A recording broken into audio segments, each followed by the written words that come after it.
Philadelphia, the talk station.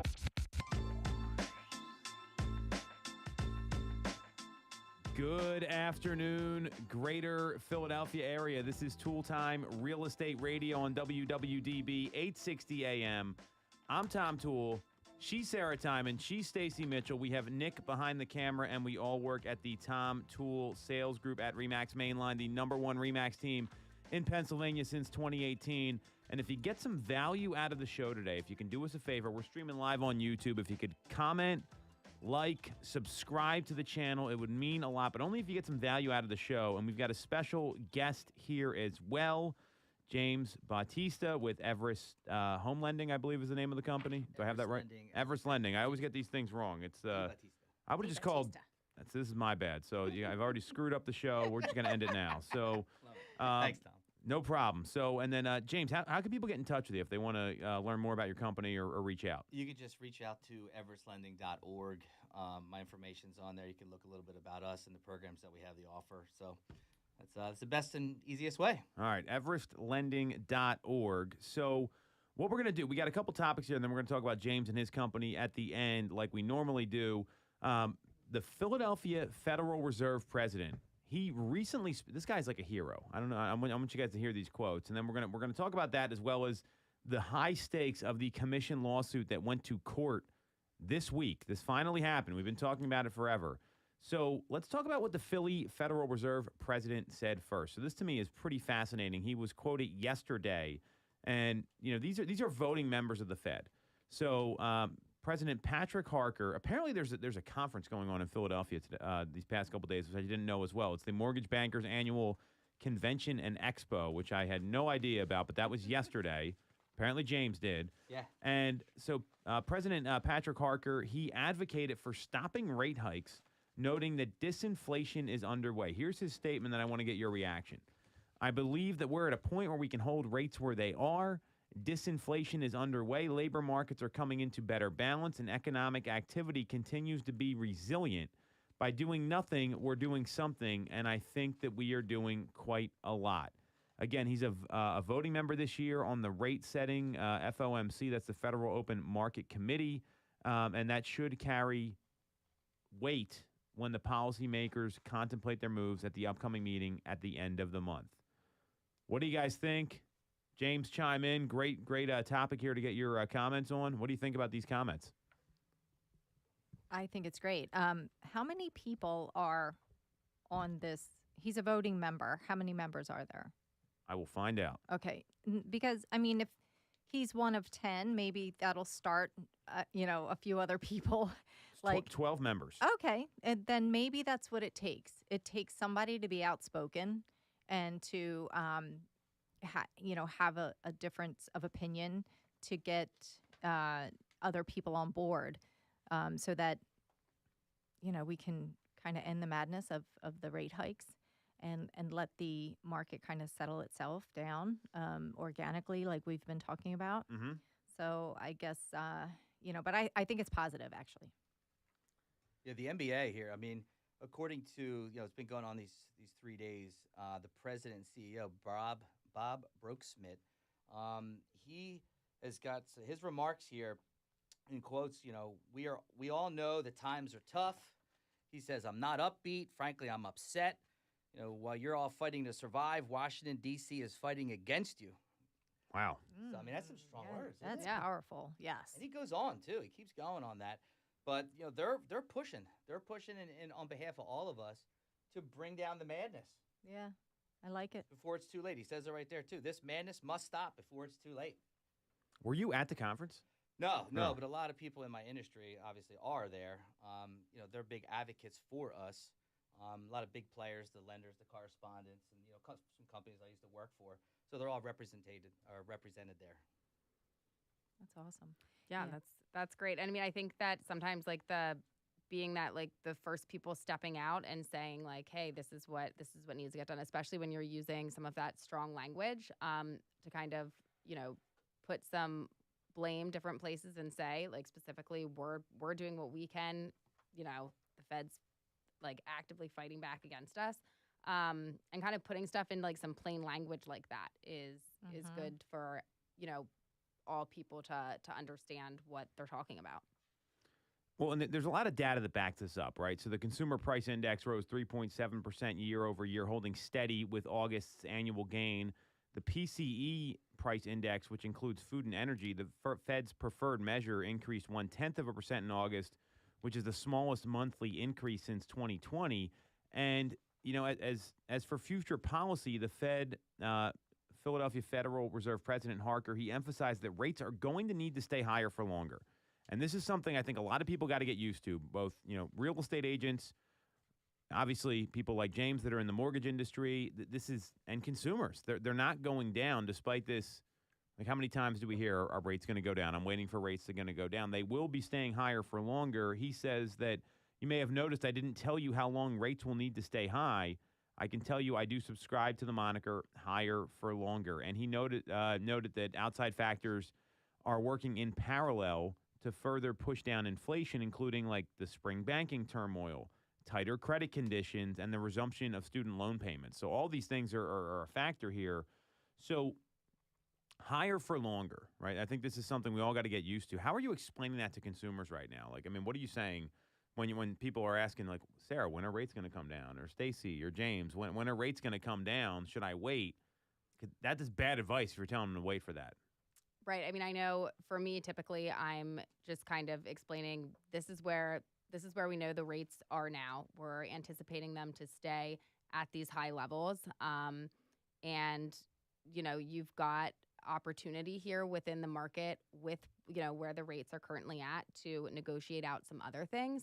And really just bringing it back to that monthly payment and, the motivation for getting into the house. I mean, if it's somebody that really doesn't need to move, then maybe this isn't the time. But, also showing how home values are going to continue to increase at a healthy, stable rate over the next couple years. So what you're paying in higher interest by getting in with, the rates where they are, you're also going to be building equity in the next coming years. And if rates do then drop significantly, you can always refinance. But you've got those couple years of continuing to, get equity in your house and for it to appreciate. I love that. I'm sold. Yeah, no doubt. I mean, listen, 7.57, according to Freddie Mac. That's the average rate from last week, and it's gone up a little bit since then. But I believe firmly there's no greater investment than real estate. None. Woohoo! I agree. Yep. So, I mean, for the past 5 weeks, yeah, they've climbed. But a good deal is a state of mind. And that's what I firmly believe, and that's what I tell clients that I work with because, listen, do you want to continue to live in your parents' basement? Do you want to continue to live in places where you don't want to live? Imagine saying that to somebody, though. I mean, I know. think that's a very frank way of saying it. And some people, they make that choice. Right. Yeah. I'm from Delco. I say things pretty Okay. frankly. But, you got to deal with what you're given. And historically, we're not that high. I mean, COVID happened, and I didn't hear anybody complaining as rates went down to the 2s and the 3s. Yep. So, if you don't like your house where you're at, you're going to sell at a great time because you can get a top dollar for it, and you're just going to parlay it into your new property. So why not? That's what I say. Yeah. Well, and you mentioned people living where they don't want to live. So if you looked at rent growth year over year in our marketplace, it was over 9.6%. This data just came out from Zillow for the Philadelphia region. Home price growth is 4.64% year to date, which is still a great number, and that's for Philly, Montgomery, Chester, Delaware counties. So it's costing more than double to rent a place with zero financial benefit, right? And people are going to say, well, I don't want to have a mortgage payment. Well, you do have a mortgage payment. It's your landlord. You're paying your landlord's mortgage, your taxes, your insurance. So higher for longer, Sarah, I think you hit the nail on the head. So what are some of the other things that are coming out from consumers right now? Like, how are they nervous about this? Are we going to go to 8%? Like, how do we see the rest of this year playing out? Because this seems to be the talking point right now, and it does look like the Fed's going to hold. That's what the stats say. It's a 90+% chance, according to the CME Group, who charts the probability of a rate hike at the end of the month. Are people pushing till the end of the year? Are they looking at next year? What's the sentiment right now in the marketplace that you're seeing on the ground? I think for people just coming into the market, what I have been finding is that they're okay with the rates as they are now because that's what they know. You know, they weren't looking 3 years ago or 2 years ago when they were low. The folks that have been sitting on the sideline because the interest rates were low, but I'm not going to get into a bidding war. You know, we loved hearing that, didn't we, Sarah? Oh, yeah. I'm not going to get into a bidding war. I'm going to wait it out. Okay, so they're waiting it out. There's still multiple offer situations, and the interest rates are higher. So I really And pivoted. the home prices are higher. And the home prices are exactly. So they didn't get to capitalize on any of it. Right. Especially that equity that they could have been building up in their home purchase. But I've pivoted to focusing more on that monthly payment because that's what the focus really should be. What is it that you want to pay monthly? Because we all have to live somewhere, right? So we all have to pay wherever we're living for the most part. So what are you paying in rent now, if you're renting, and what are you comfortable with your monthly payment? And just really get them to think about that because that's one of the main pieces. And then also reiterate the fact that they've missed out on all this equity over the past couple of years. Yeah. And that's what they're going to see if they get into their home. They're going to see that year over year. Right. Yeah. I mean, I think that the people that have been looking for quite a while are the ones that have the toughest time swallowing this particular pill, but it was a different pill that was tough to swallow at other times throughout the process. So, and I mean, exactly like Tom had mentioned, if you're paying rent, like you are paying a mortgage. I mean, I think unless if you are living absolutely rent free, like at your parents' house and you guys get along and it's like super great, you know, in most cases, you're just shifting that payment of having it apply towards someone else's mortgage to having it apply towards your own. So, you know, just kind of, bringing it back to that. And I do always like to bring it back to the monthly payment, and the big number almost sounds unfathomable, I think, like as you're looking at it. So just breaking it down to, you know, are you comfortable hitting this payment each month? And reminding them once they're locked in with their mortgage, that's where it's going to stay. Right. Unless they refinance, and they could do that down the road. But their monthly mortgage payment is going to be very consistent as opposed to a rent payment. Absolutely. And there's one other piece, too, that not a lot of people talk about, and that's recast. So do you, if you talk to somebody, and if rates do spike, which they could go 8, 9, 10%, for as little as $275 with some lenders, you can actually go in and re-amortize your loan if you make a large lump sum payment down. So you don't have to go through all that $5, $7, $10,000 in cost that it would be to refinance. So you can. That is another option without incurring those costs. And that's when you've got like the large lump sum to put in at once. Minimum of $10,000 in principal reduction over the past 12 months payments. Yeah. So like if you just paid like $1,000 extra a month, $800 extra per month, you can do it and see the benefit. Right. Yeah. I think that's smart. Yeah. Well, and I mean, what's funny too is, I mean, not funny, but we don't know. Are they going to hit 8%? Are they going to go north of that? Are they going to, like, you know, come down a little bit? But you know, when rates were at that historically low, you know, 2.75, 3%, and then they hit like 5%, people were like, oh my gosh, you know, and I need to wait for them to come down. Well, they haven't. So, you know, I mean, I was in that category, not where we weren't going to move forward with like the purchase of our house, but we were in that Very window real. of things creeping up and being like, man, like they were just this, like, and we've talked about this on the show before too. We had done a construction loan where when we actually purchased the home, they were lower, but by the time the project was completed and then you had to like redo it, they had jumped up more.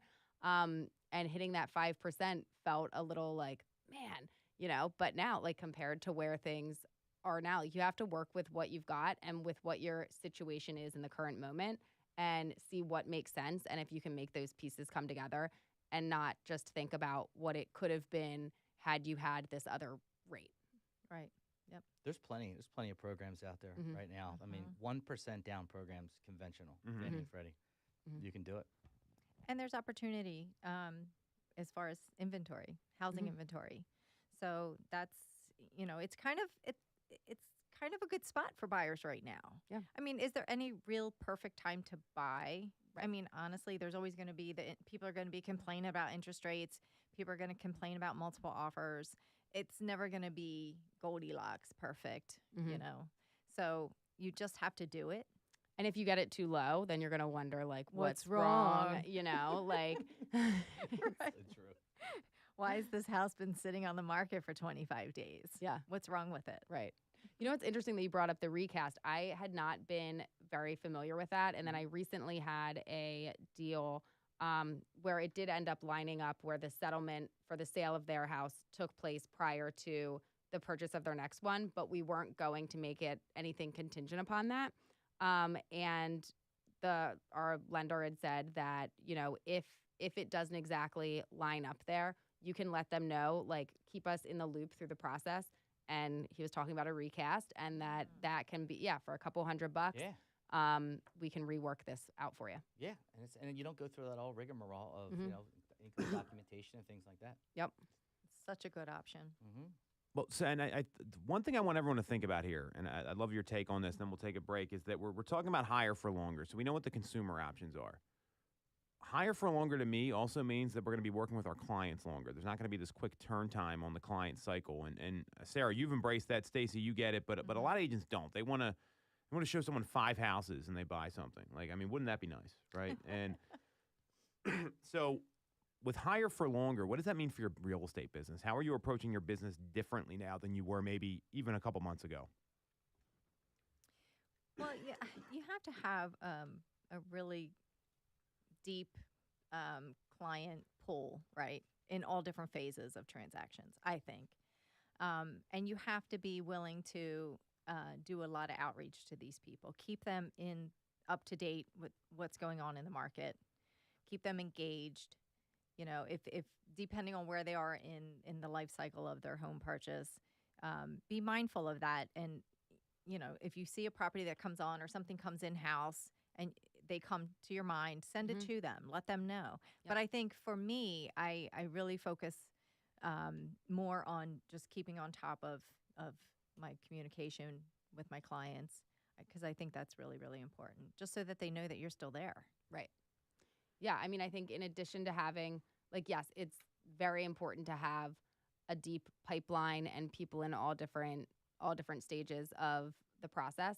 You know, getting one that, like, hot sheets every morning and just scrolling through to see, because there's going to be people that come to mind. And I mean, like, certainly you need to have everybody on different automated things so that stuff doesn't slip through the cracks, or if you have a busy morning and you don't want to solely rely on that. But, you know, as you're looking through them, typically, you know, and you can refresh that a couple times throughout the day and more things pop up on there. There's going to be somebody that comes to mind, and, you know, it might be somebody that you haven't sent, you know, not a lot comes up for them. And, you know, you haven't sent them anything for like a month, like just you specifically being like, hey, check this one out. But, you know, just going through, seeing what's out there and seeing who fits what, and making sure the properties are in front of them. So I'm also clear. This is also going to affect sellers, right? I mean, we've got listings on the market that aren't selling right away, and to me, you have to have a built-in communication plan with your clients. If you're expecting to, you know, if you've got a buyer that you're actively working with, you got to be on the phone with them once a week. Same thing with an active seller. You got to have a communication plan in place that's going to keep people abreast of what's going on, because the market's just going to move a little slower, and that's okay. If you're not communicating at all and saying, well, I followed up with them, and then you see like 3 weeks go by, that's not enough. And if you don't have a communication cadence for your active people you're working with, the folks you're trying to sign contracts with, and that are, you know, hot, nurture, watch, whatever you're using, you're going to miss out on some opportunities, because we're not in this market where it's a quick turn client. You can't just pick up the call or get the lead that inbounds and you're out working with them right away. That doesn't happen anymore. And you know, what's interesting is, Sarah, I know you've kind of built your whole business around long-term nurturing, and it's worked really well for you. I think you've kind of, Stacey, you've kind of seen both sides of it, right? And if people don't have a communication plan for their active clients, because buyers, they might just go buy something else. Mm-hmm. Like if they don't hear from you, they're just going to go buy the house, right? Does that happen to either of you guys? Mm-hmm. Yeah. And even when you are calling them, they still do that. Mm-hmm. Yeah. Yep. So how are you building value in your appointments? right? You have to actually give an appointment now and show people, hey, here's X, Y, and Z. This is exactly why you should be using me. And here's what I can do differently than your average agent. These things are so important. And if you're skipping that part in the process, that's probably why you're missing conversion. You've got to work on your appointment, your conversations, role play your skills, have those tough conversations. You just had a listing sell, but you had to have a lot of tough conversations about price adjustments, right? What was that like? Yeah, there's a lot of tough conversations these days. Yes. Let me tell you that. So I eat the frog every morning and get rid of those tough So conversations. what does eat the frog mean? They're the conversations that keep you up at night, and it's like, oh my gosh, I'm dreading this phone call. I've embraced getting it done in the morning, just getting it off my plate because I don't want to dread it all day long. There are the conversations where you have to approach your seller or another agent. Say there's a termination, you know it's coming. You have to present it to the other agent, and it's respectful to do it verbally on the phone. Right. You have to do the calls. It's a professional business here. We're not just going to send a text message. So I just they're the ones that like price adjustments for your sellers. If we're coming off the weekend, this is how many showings we've had. This is the feedback we've gotten. I think it might be time. Would you consider that? That's a tough conversation to some sellers. They have a certain number in mind, Right. and if all signals are pointing that it's not going to sell where they would like it to sell, then these are the things that we have to do. And that can be very difficult. Yeah. And even for buyers, there's a lot of tough conversations. So it's definitely been that way the past number of months, 6 months, 7, 8 months. But yeah, I've come to embrace getting that done right first thing in the morning, getting it off my plate. It just makes for a better day because then you have other frogs that pile up during your day. Yep. I love it. Eat that frog. I used to preach. I used to run sales teams up to 250 people. Okay. I mean, eat that frog. You couldn't be more right. And it's really just in life, too. It Right. is. It is. Right. Yeah. Rip the Band-Aid. Yeah. I have to. Yep. Well, and I think with some of those difficult conversations, it's making sure to be mindful early on in the process of what you're telling them so you're not, that they don't have a false sense of, oh, yeah, this is going to be a super easy sale that you're definitely going to get for this. Like being like, this is, basing it off of like facts and market data. This is where we're at. This is how we're positioning it, yada, yada. And then if the feedback comes in, price too high or needs too much work or blah, blah, blah. Taking the personal, have empathy and certainly like understand like, hey, I know this is like tough to hear, but like know that it's not you doing it. Cause like early on, I feel like it was like, I felt like I was the one that was like disappointing and like, yes, you're the one that's bringing them the news, but also it's in their best interest to know what's going on and how, if you do want to sell it at top dollar, or you want to get these multiple offers, or you want to get a offer, or you want to, whatever, like this is what the market's telling us. So based off of that, these are your options. And then kind of giving them the rundown of what they can do. And it's not you saying we have to That's be what the people voice want. of reason. Yeah. People want to hear it like it is. I mean, that's the consensus. Yeah. Don't tell me that it's one way when it's the other. Right. You'll find out. Right. Yeah. Don't prolong it. Yeah. Right. Well, that's really the difference between a good agent and a great agent. A good agent will tell people what they think the consumer wants to hear so they get hired. And a great agent, that's like the worst thing you can do, by the way. Oh, yeah. It's literally the worst thing you can do. A great agent gives people the hard news in a really empathetic, professional way so they can make a decision that's going to benefit their household and whatever they're trying to do when it comes to real estate. And then that's really well said. So, and the last part of this, with higher for longer, like the market's just not going to move as fast as it has been. I would argue your time blocking needs to be even better because it's really easy to get stuck in, I'm calling all my clients or I'm doing all this, but you've got to make time to have that pipeline so full because some people will fall off because of interest rates. I mean, it's happened to everybody. Payments go up, things change, and it's not going to be that frenzy that we saw.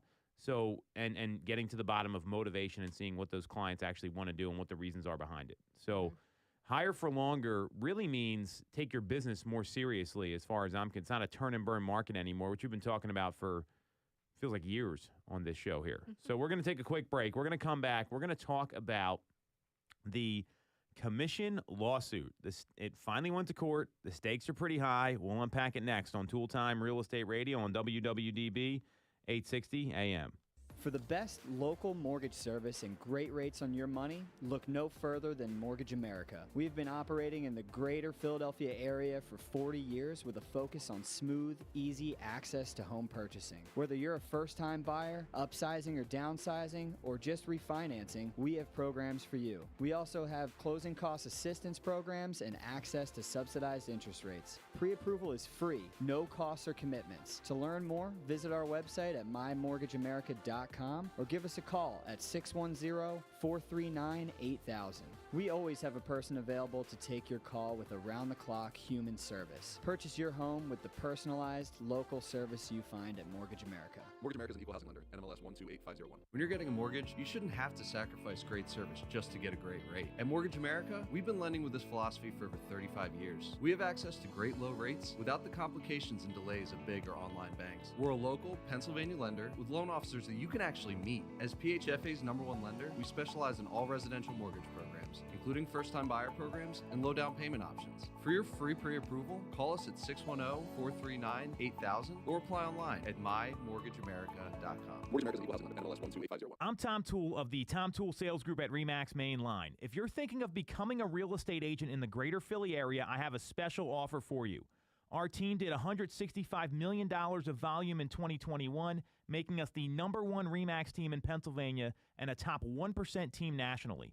Our agents love us because we offer them a successful career, a great life, and an unbeatable culture. Agents who've been with us for at least a year average 30-plus sales. Even our brand new agents average 17 to 24 sales a year. We offer proven systems and expert training. We help you set more appointments and sell more houses. Now here's the offer. If you don't have a real estate license yet, we offer real estate scholarships so you can get one for free. Check it out at realestateScholarshipProgram.com or visit the Tom Toole Sales Group at RE/MAX Main Line at tomtoole.com. That's tomtoole.com. Get more out of your real estate career, and remember the real estate golden rule. You always get more when you work with Tom Toole. Have you considered a career in real estate? Do you want control over your income? Whether you have a license or not, call us today at 610-692-6976 or visit tomtoole.com. Join our team, the Tom Toole Sales Group at RE/MAX Main Line.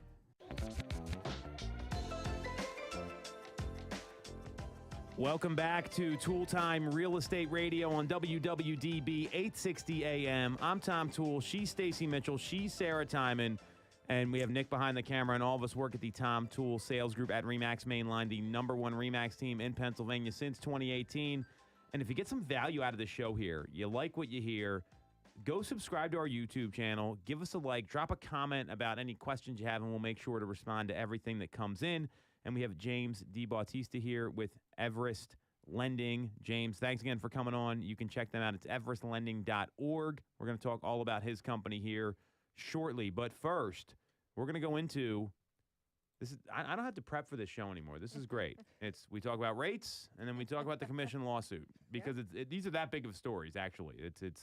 There's a lot of prep that goes into it. But so the stakes are high now, right? So the Sitzer-Berner class action commission lawsuit, it went to court. This actually happened. We've been talking about this since I think we talked about this on the practice show we did here on a Sunday, if you remember that, Sarah. So This has been going on that long. It's been years. Oh, my God. And it actually went to court, and we'll kind of break down what's happened so far.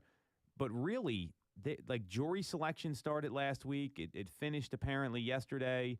Opening arguments are today. The trial is supposed to run through November 3rd with a verdict sometime the week of November 6th. So hopefully when the Phillies are winning the World Series, we're talking about a resolution here in one of these commission lawsuits. So here's what's happened so far. Last month, RE/MAX and Anywhere, so Anywhere is the parent company for Coldwell Banker and Century 21, they both settled for $55 million and $83.5 million respectively.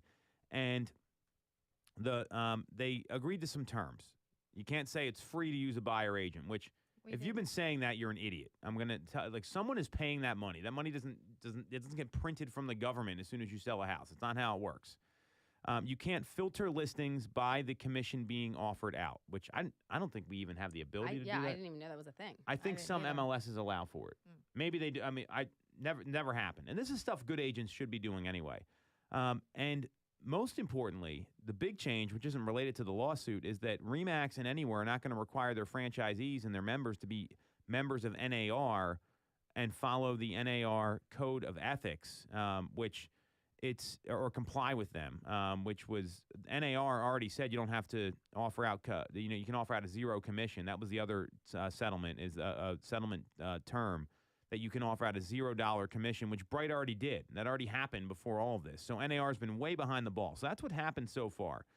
And now what we have going on is we got KW, Keller Williams, Home Services, which is the parent company for Berkshire Hathaway, and the National Association of Realtors going to court. And there's a lot at stake here. So what do you think at stake first before we kind of get into what may or may not happen here? Because this could reshape the industry. We've been talking about it. I think the settlement was very smart on Anywhere and RE/MAX's part because it precludes them from any of those like commercials where if you've seen the mesothelioma commercials, like if you were treated for mesothelioma between this date and this date, there's going to be commercials that say, hey, if you bought a home, Sarah, between October 1st, 1998 and October 1st, 1999 or something like that, whatever it is, it's going to be different than that. You might be entitled to compensation, call this number. That could very well happen here. So what's at stake here for agents, consumers, and the good of the industry? What do you guys think? Well, I mean, I think for like what's done is done. So,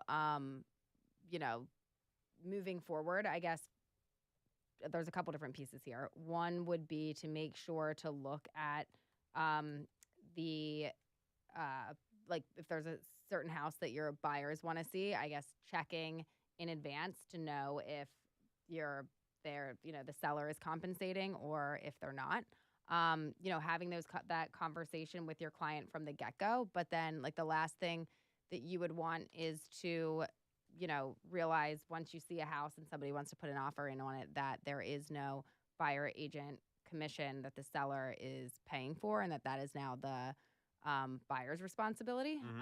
Because, oftentimes they're looking at similar price points with similar taxes and like you're always running your buyer estimated cost. But if suddenly that's a large piece that if they were not accounting for, so I guess know where each house stands. If it is going to be something where it's going to be all across the board, some have none, others are, doing the standard. Like, I guess that would be kind of one of the first pieces. I don't know. What do you think, Stace? Yeah, I think, great points there. I think that's all very important to be doing, Sarah. So absolutely. Well said. Because you have to know what you're up against. Right. And then you have to be able to, speak to what the situation is. Yeah. And what is your worth? What's the value that you're going to bring to your clients and why it's important that they have representation. Right. And not just wing this out on their own and hope that everything turns out well. If a seller has representation, there's a couple of things. Like if you're a buyer, you can either look to that other agent, to the listing agent, but then everybody has to be in agreement that both sides will be represented by the same person. And we equate that to like hiring the same divorce attorney. If you're going through a divorce, would you want to use the same attorney? Right. It's a horrible for both idea. sides? So yeah, that's a bad idea. The other thing is, buyers just taking the chance and doing this stuff on their own. And this is the whole reason why there's buyer agency representation because they were. Right. Consumers were getting hurt.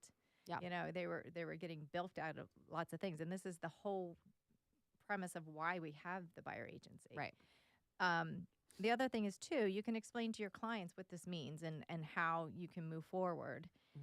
Would you write in compensation into the agreement of sale and see if the seller's willing to compensate regardless? I mean, that's always an option, right? Right. If we're bringing a buyer to them, I think that's very appropriate, actually. Right. So there's a lot to know about it, and you should be able to explain this to your clients. The other way that they could, try to purchase their real estate would be hire an attorney. Still, it's going to cost them. Right. And the sad part is it's buyers who are already cash strapped. They're the ones that are going to be missing out. Right. They already talk about, it's buyer affordability is non-existent. Well, this is really going to put the nail in the coffin for that. Right.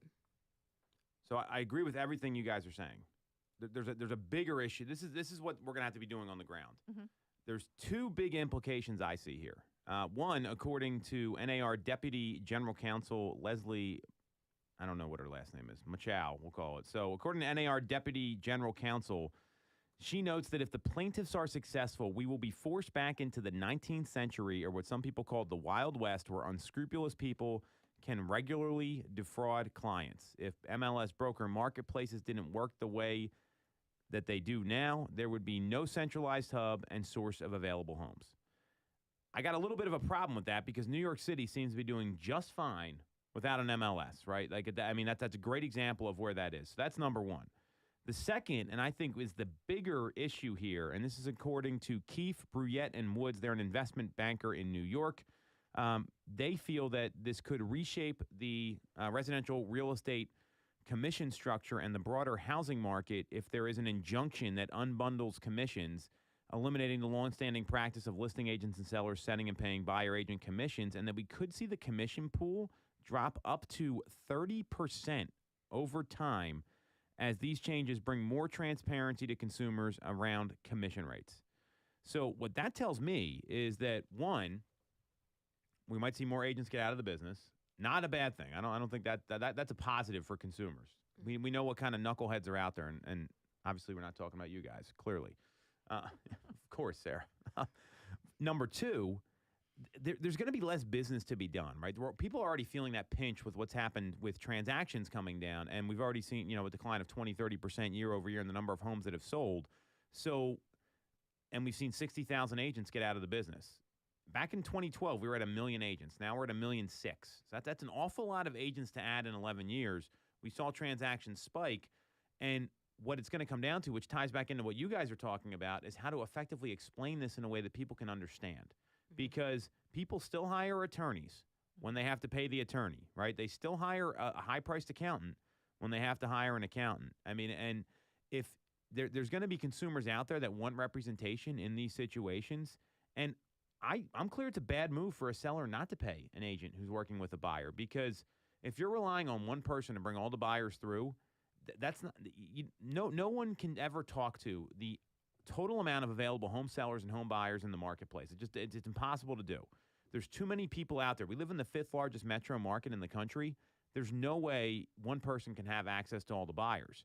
So what NAR is talking about is that they'll say, well, you have to use me to get into the home, and you have to buy into that. That's what they're talking about there. Like, it's like forced dual agency almost. It's kind of like the call you get when you have a listing, and it's like, hey, I only want to talk to the listing agent, Sarah. Mm-hmm. What's that consumer usually like on the other end when they say that? It's usually pretty interesting. Yeah. But I mean, I think if it's all coming down to, I guess where I'm a little bit confused is for like the mindset of the sellers that are like anti having, the commission for the buyer's agent come out of their pocket. Is it specifically down to dollars and cents, or is it the idea of I shouldn't have to pay the buyer's agent commission? Because if it's just dollars and cents, you're going to get a higher offer if the buyers have that extra cash to put towards the purchase of the house. And if I'm the listing agent and I'm now expected to do every single showing that goes through that house, I'm going to want more than what my cut of the commission would have been had I been had the seller been like splitting it out amongst the two parties, because that's all of my time getting tied up into showing that home in addition to, representing the seller and doing that side of it, and all the things that we've already mentioned about like dual agency and just gray areas and like representing both sides. How often does this come up with the sellers that don't want to? I mean, it hasn't yet. That's the point. Yeah. So, Sarah, I believe there's an opportunity for commissions to go up for listing agents. Yeah. But that's where it's like, if it's dollars and cents, you're going to be paying those dollars and cents anyway. They're just all going to me now. Right. Well, so the way the Pennsylvania contract works, it's a standard agreement. It's very clear. Here's the fee. Here's what gets paid. Mm-hmm. And that stuff can all be negotiated. And the premise for this suit that it can't be negotiated, that's the challenge here with this. But the fact that a couple companies settled kind of tells you which way this may go here. I mean, Nick Bailey is not just sitting around waiting for something to happen. He's playing offense, which I give him a lot of credit for. And they didn't admit to any wrongdoing. I agree with that. There's an opportunity here for maybe things to change a little bit because we've all been on the other side where you're kind of in it, and this happens with both people, but you feel like you're doing the work of two agents, right? That's happened in many transactions. Yes. So I see agents leaving the business because there's been an entitlement of, well, I showed the house, I should get paid, right? I mean, that happens all the time, and it's amazing the phone calls you catch from people that are like, well, I showed them one house, I'm entitled to. Well, they don't want to work with you, so it doesn't really matter, right? And that's where this gets a little sticky sometimes. I know what the three of us are doing, right? I know what our team's doing, but I also know what other people do. Right. And it's drastically different in what happens in the marketplace. So there's a reason this made it this far. Like this doesn't go to court if it's not a real issue. Yeah. Should be interesting to see how this. Well, and what I really see here, so if commission pools are dropping, and we've been doing this already, you've got to focus on taking listings in your business. Like if your whole business model is I'm going to work with as many buyers as possible and try to catch as many leads, then you're first of all, you're going to be exhausted. Number one, like really, really tired. Secondly, you can get some referrals from those buyers, but you don't get the same like name recognition. You don't get your name on the sign. You don't get to hold the open house. You don't have control. When you take listings, you have control. Think about the horrible offer deadlines you've had to deal with. What's the worst one you two have each had? They're usually on the weekend, and they're usually at night. So, but typically they're called at the last minute. So what's the worst one? So I would say, I don't know, like 6 p.m. on Sunday, and we just saw the house. They just called it Sunday at noon, and our showing was scheduled for Sunday at 3. Yeah. And they have to make a decision. Yeah. It's a similar situation like that happens. Right. Yeah. That is the worst when it's like, you get that physically ping. Don't have, right. And it's just like, oh my gosh. Like, our showing's at 3, and you have to tell them, the buyers, hey, you have to make a quick decision. They have an offer deadline. Well, why do they have the offer deadline? Well, because they have offers in hand. Right. So it's hard. Well, that's bad business if you ask me. I mean, you guys know how we recommend to do things, and our clients actually like it, by the way, because they can chill out a little bit, and they're not like, who wants to make some big decision on a Sunday? Right. I mean, this is just a mindset thing. It's like when you call someone and you have bad news. Do you want to call them Friday at 9 o'clock at night or maybe Saturday morning at 9 a.m., right? Exactly. Like there's a way to present these things. And so I'm a big believer that, when you have control, right, you have more listings, you get to set those deadlines. Hey, we're going to ask for all the offers get delivered by the end of business on Monday. And then I'm going to talk with the seller at 12 o'clock on Tuesday. And that's when we're going to give you an answer. Think about how much less stressful that is for your clients, for the seller, and for all the agents involved. And people just choose not to do this because they don't want to have the tough conversations and saying, here's what works, this is what happens next, and use those language patterns to give some guidance here. And that's one of the reasons why we're in this situation with these lawsuits, because too many agents are order takers and they don't give guidance and actual real advice. So what do you think happens? So November 6th, right? So are we on the, I think we're on the radio November 6th, actually. Oh. But that's just a guess. No, November 6th is a Monday. So we should be on the radio right after that. How do you think this goes? What's going to happen here? I don't know. Yeah. Well, I mean, even if it does, regardless of what way it goes through, it'll probably take a little bit for things to like fully trickle down and take effect. Or no, you think it would be? It's definitely going to take time to implement. My prediction is this. You guys sound like you're looking for answers here. So I think it's going to be the same terms of the settlement with Remax and Anywhere, and there's going to be some sort of financial damages that everyone agrees to. What happens after that, I think, is going to be very interesting, because you're going to have to talk about this stuff, and you're going to have to explain it. And a lot of agents, they can't even explain the contract, let alone something like this. So I do see agents leaving the business as a result of this lawsuit. That's my prediction. Well, and I think there could certainly be like a messy period there while like the changes are going through and while things it's are already being, come up with you had this conversation with somebody. Somebody brought it up to you. Yeah. And I was like, wow. Tune in to WWDB 860 AM on Tuesdays, and you will hear about that. Love it. Well, that's where to tune in to find out. So we're going to take a quick break. We're going to come back. We're going to talk about Everest Lending with James D. Bautista here on Toole Time Real Estate Radio on WWDB 860 AM.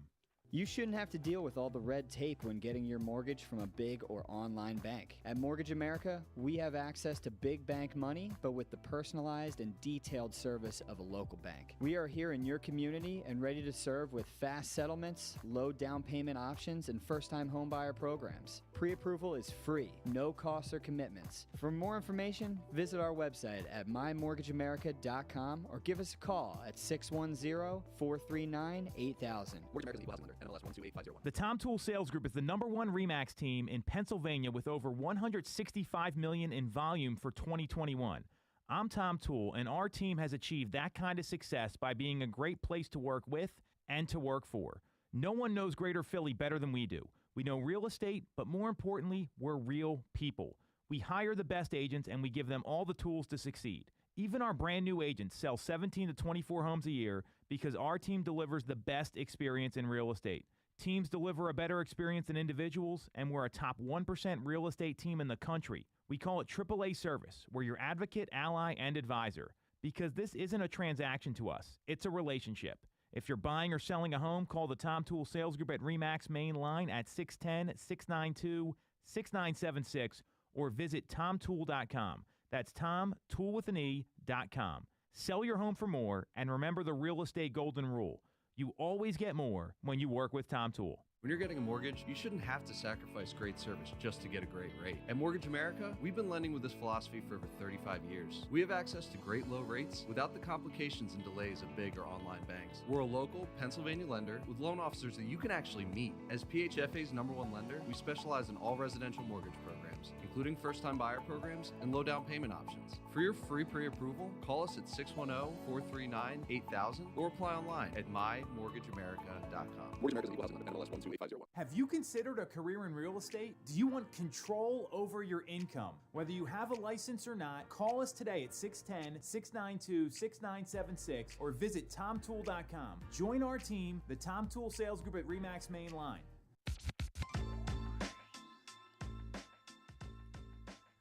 All right. Welcome back to Toole Time Real Estate Radio on WWDB 860 AM.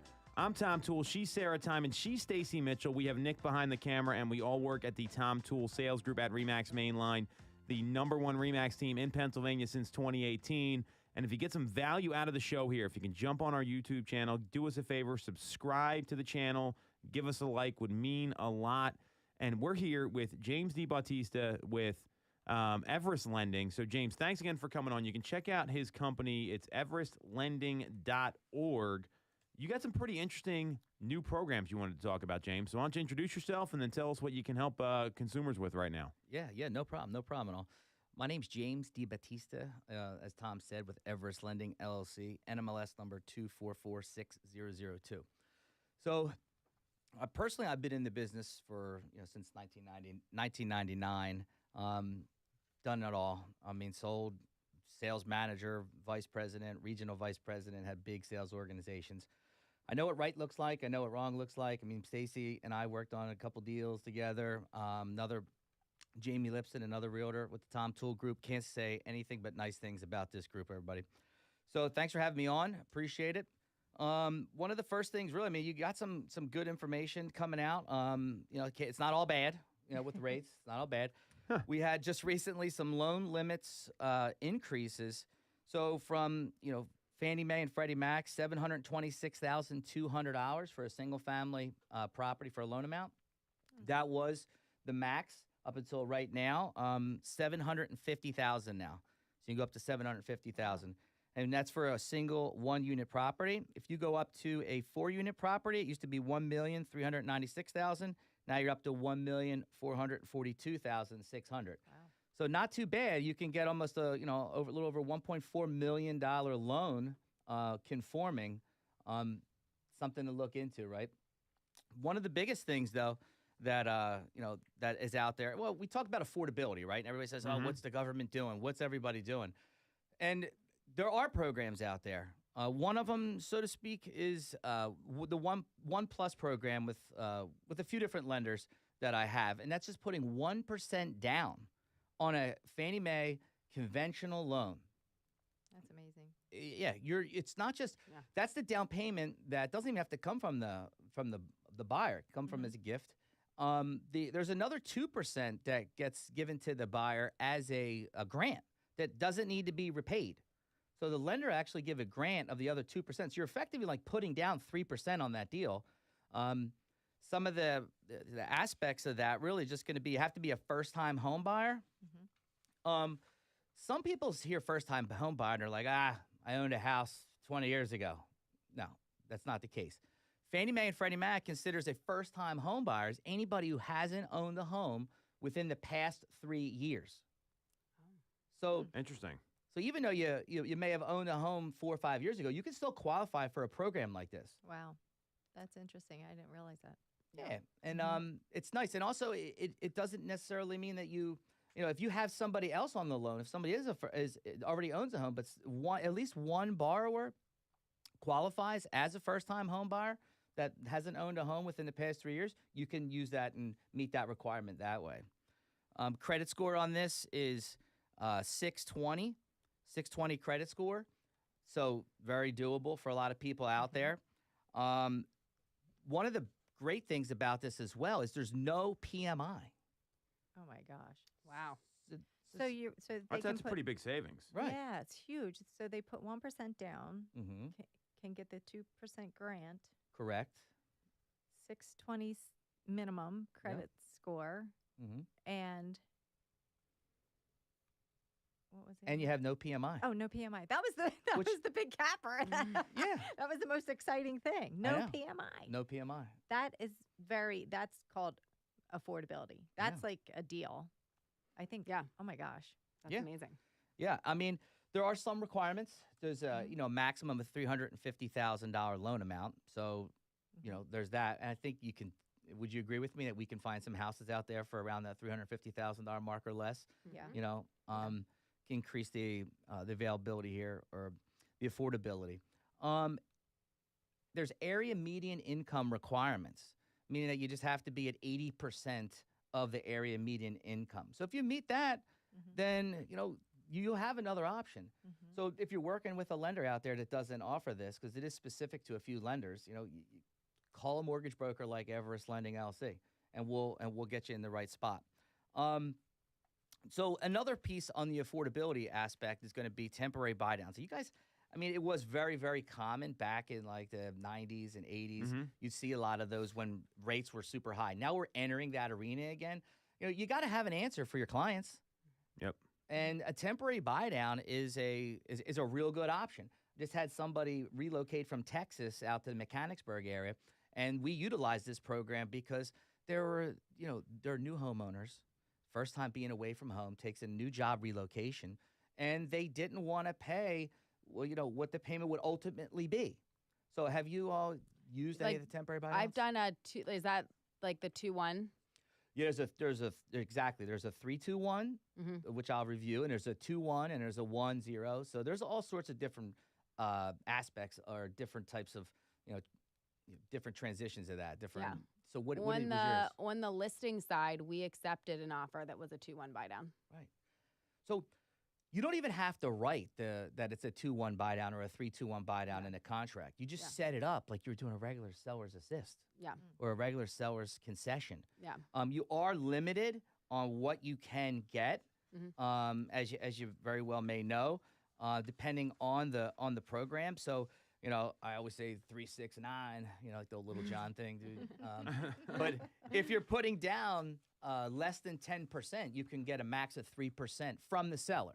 Yeah. If you're putting down 10% to 25, you can get 6, and anything 25% or more, you can get 9% from the seller. Wow. Investment properties are the 2.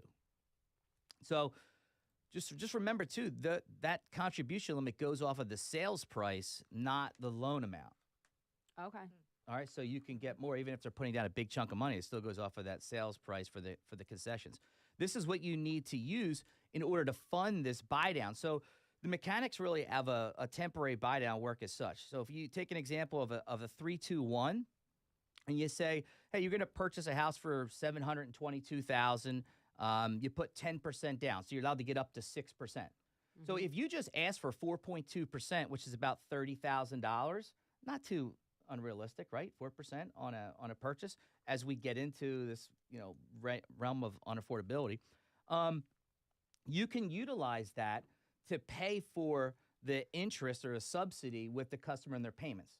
So if their rate is supposed to be 7.25%, that first year on a 321, their payments will be based off of 4.25%. Wow, that's a big savings there. So for that first year. Right. So if your monthly payment is scheduled to be $4,434, your monthly payment would be $3,197. You save $1,236 per month. Wow. So an environment where affordability is a challenge, these are some great options here. So you can get in touch with James at everestlending.org. Again, James DiBattista here. Thanks so much for coming on. This is really valuable information. We'll make sure we break this all down and share it with everybody. You want to follow Stacy? She's on Instagram. It's at @2 Mitchko. You can follow Sarah at Ty_Ty Time. You can follow me at TomToole3RD.